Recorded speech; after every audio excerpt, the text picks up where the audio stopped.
Hi, I'm USA Today bestselling author Jennifer Youngblood. Exciting news! I have a new book coming out in my Honeysuckle Island series. False Illusions is coming the second week of May, and I can't wait for y'all to read it. This one's a doozy, lots of suspense, and of course, tender, heartfelt romance. You're going to love Olivia's story.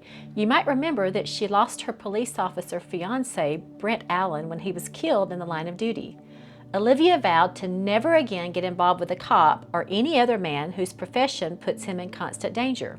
She needs security, not only for herself, but also for her 3-year-old son. Her world is rocked when she falls for Flynn Yates, a hotshot police officer with these deep blue eyes that go right to her soul.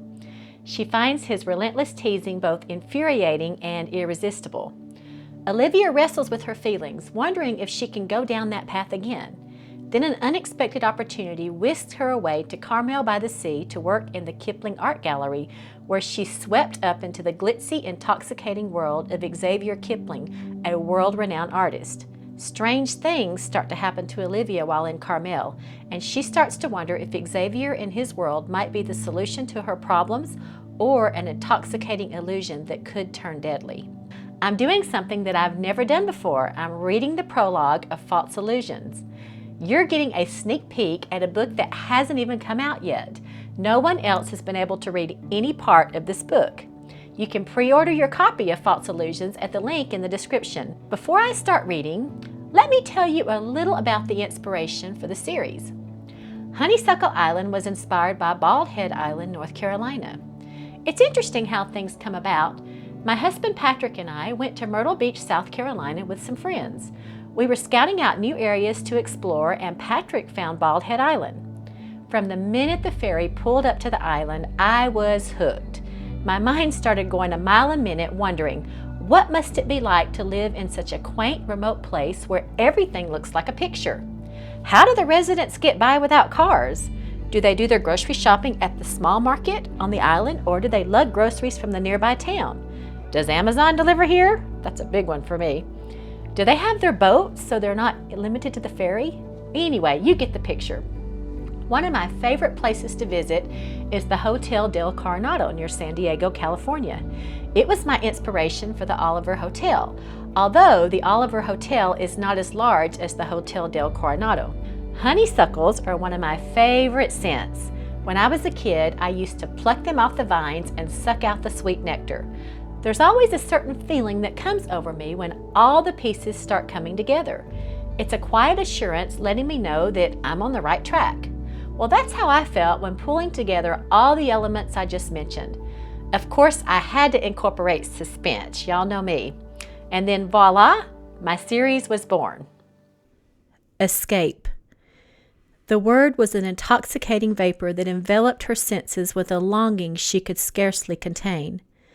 Stumbling around in this stupor that had become her life was like constantly seeing a scrumptious dish of food from afar and yet never being able to taste it. While she looked perfect on the outside, she was starving on the inside, starved from finding an abiding loving purpose that she craved more than air. Memories from before crowded her brain. She had been strong then, carefree, so sure about the direction her life was taking. And then he came into her world. In a few short hours, everything would change. She would finally be free from her golden shackles, free to go where she pleased, free to live her life as Jackie Dennis. All she had to do was hold it together for a little while longer. Sharp fingernails of doubt pricked at the corners of her mind as she went hot all over and then frigidly cold. He would see through the ruse. He would take one look at her and know what she was about to do. Trembles ran through her hands as she clutched them together. No! She couldn't give in to the fear. She had to pretend. She was stronger than this. Her smile was flawless, fixed in place, and as perfect as her exquisite designer gown. "Hello, darling," an older woman said in the way of greeting. "How kind of you to come." She caught the sweet fragrance of Maud's perfume as they air-kissed. "Don't you look lovely?" Maud paused, looking her over with a sharp gaze. "How are you, Jacqueline?" "Fine," she chatted brightly, cringing at the shadow of doubt in Maud's eyes. Maud's husband was close friends with Zachary, Xavier's uncle, who oversaw the Kiplings' business affairs and lucrative estate. No doubt Maud had caught wind of Jacqueline's recent stay at a mental hospital. Let them all think she was crazy. Jacqueline didn't care. They were all under the Kipling influence and would believe whatever the powers that be wanted them to. After exchanging a few more pleasantries with Maud, Jacqueline floated amongst the well-dressed guests, laughing lightly at their quips while ignoring the inquisitive eyes that regarded her with suspicion. She fingered her jeweled necklace. It was worth a fortune, her nest egg that she would use to start a new life. Everything would have to be left behind. Her beautiful clothes, the pictures of her mom, her favorite copy of Wuthering Heights that she had had since high school. A bubble of hysterical laughter rose in her throat as she swallowed it back down. When she was an English major in college, she never could have conceived that she'd be living out a real-life version of Emily Bronte's novel. Or maybe this was Jane Eyre. Worse, Wide Sargasso Sea. Oh, beloved, how did it come to this? Xavier gave her the necklace on their 1-year anniversary. A pang went through her. Despite everything, a part of her still loved him. Maybe she was a crazy fool like everyone believed. She felt the heat of watchful eyes and looked across the room to where Xavier was talking to a group of men. A smile of acknowledgement trembled over her lips as their eyes caught. "He knows!" her mind screamed. Her knees went weak as alarm whirled her stomach. She might have lost it then had a woman not caught her arm and struck up an inane conversation about an upcoming garden party. When it was time for the toast, Jacqueline slipped away. She was met outside by the moist, salty air and the distant roar of waves crashing against the rocks. The Kipling mansion was perched on the edge of a cliff, the back of the structure giving way to a magnificent view of the ocean. When Jacqueline first came to the Kipling estate, she was enamored with the drama of the house, situated so close to the edge of a steep cliff. Now the cliff was a persistent reminder of her precarious situation and the danger that would befall her with one misstep. The rustle of her silk gown kept time with the frantic clicks of her heels as she hurried to the designated meeting place. Almost there. Bud, her driver, would be waiting at the edge of the circular driveway closest to the road. Picking her way over the cobblestone and around the conglomerate of expensive cars, Jacqueline picked up the pace when she spotted the limo. Her hand had just grasped the door handle when he called her name, the sound carrying eerily on the fluid hands of the wind. "Jacqueline!" "No," she whimpered, trying to open the car door, but it was locked. "Jacqueline!" This time the voice had a sing-song quality that reminded her of a tiger toying with its prey. Slowly she turned. "What are you doing out here, darling?" Xavier asked as he came towards her. Dressed in a tuxedo, Xavier Kipling was by far the most handsome and elegant man Jacqueline had ever seen. In the pale light of the moon, his high cheekbones had an ethereal quality that gave him a phantom-like appearance. "Stop!" she shrieked. Holding out her hand, she shrank back against the limo. He stopped in his tracks. "Darling, it's me. No need to be afraid." "I can't do this," she cried. "You have to let me go." A sob choked her throat. "Please." "I could never let you go," he responded in a wounded tone. "I love you." Tears streamed down her cheeks as he stepped closer. "It's chilly out here," he said pleasantly. "Let's get you inside where you can get warm. It's time to take your medicine." "No," she barked, a suffocating panic engulfing her. "Bud was supposed to meet out here. He's taken me to the airport." He gave her a quizzical look. "The airport? Where are you going?" "Back home to Florida," she croaked, "to be with my mom." A soft chuckle of surprise sounded in his throat. "I'm afraid that's not possible." She searched his chiseled face, which was infused with such nobility. No wonder she'd fallen so hard for him. She'd wanted to believe that he was good, that he truly loved her. "Darling, you're confused. Your mother passed away. Don't you remember?"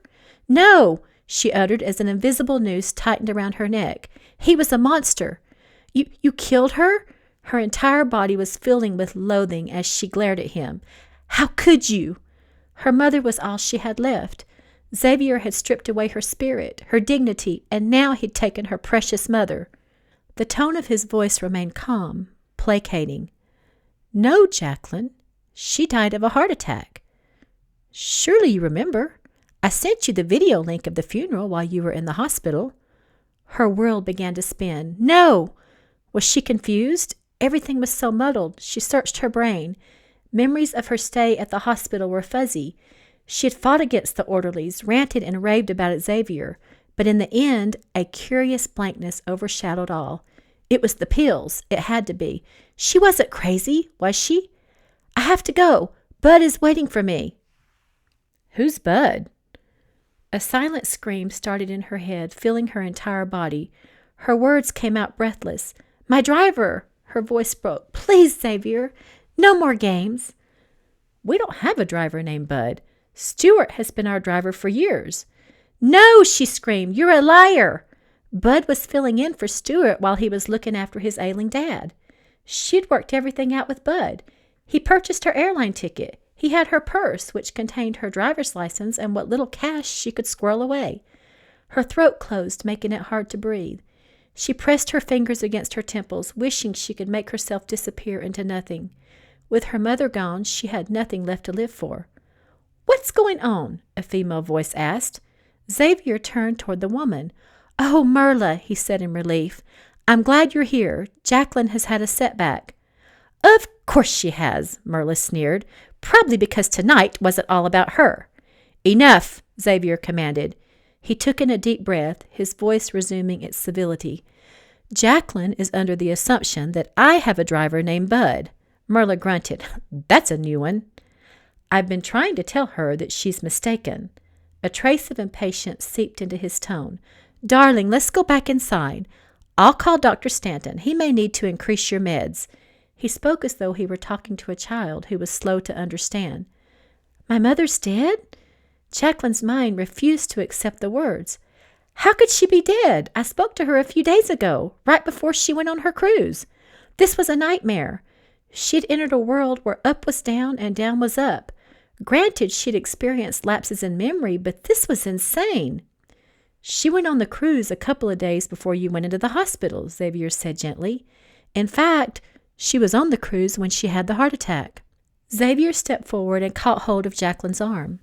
She made a feeble effort to pull away, but he helped her to her feet and gathered her in his arms. My mother's dead? She whimpered, searching his face. I'm afraid so, he said sorrowfully. I'm so sorry. His voice grew throaty with emotion. Darling, don't ever try to leave me again. You know how much I love you. Remember what I told you on our wedding day? I'll always take care of you. Always, he said fiercely. All hope of escape dissipated into the humid air as Jacqueline nodded numbly and allowed Xavier to lead her back to the house. Thanks for joining me. Be sure and pre-order your copy at the link below. If you're new to this series, I would recommend starting at the beginning with Chasing Whispers.